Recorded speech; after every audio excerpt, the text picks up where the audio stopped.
त्यानंतर एक मोठी बातमी हाती येते।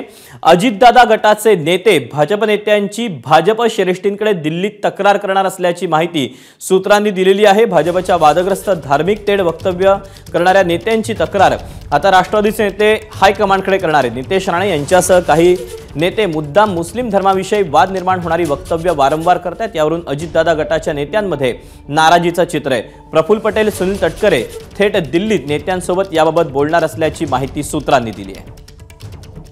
अपडेट जाणून घेऊयात। निलेश बुधावले आपल्या सोबत आहे। निलेश, आगामी विधानसभा निवडणूक तोंडावर आहे आणि दुसरीकडे जागा वाटपासह अनेक मुद्द्यांवर चर्चा होत असताना आत्ताची ही आलेली बातमी, काय नेमके याचे परिणाम होऊ शकतात?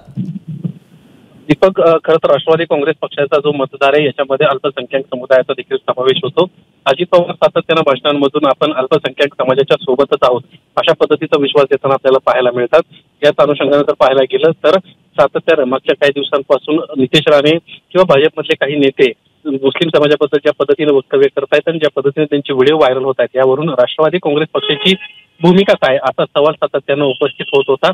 याच निमित्तानं आता हीच बाब लक्षात घेत राष्ट्रवादी काँग्रेस पक्षाचे प्रदेशाध्यक्ष सुनील तटकरे, राष्ट्रीय कार्याध्यक्ष प्रफुल्ल पटेल हे दिल्लीतली वरिष्ठ जे भाजपचे श्रेष्ठ आहेत त्यांच्याशी बातचीत करणार आहेत आणि कुठेतरी या गोष्टीकडे लक्ष देण्यासंदर्भात बोलणार असल्याची देखील माहिती मिळते। यामुळे कुठेतरी आगामी काळात मुस्लिम समाजाला एक प्रकारे आम्ही तुमच्या सोबत आहोत हे दाखवण्याचा किंवा हा संदेश देण्याचा प्रयत्न राष्ट्रवादी काँग्रेस पक्षाचा पाहायला मिळतोय।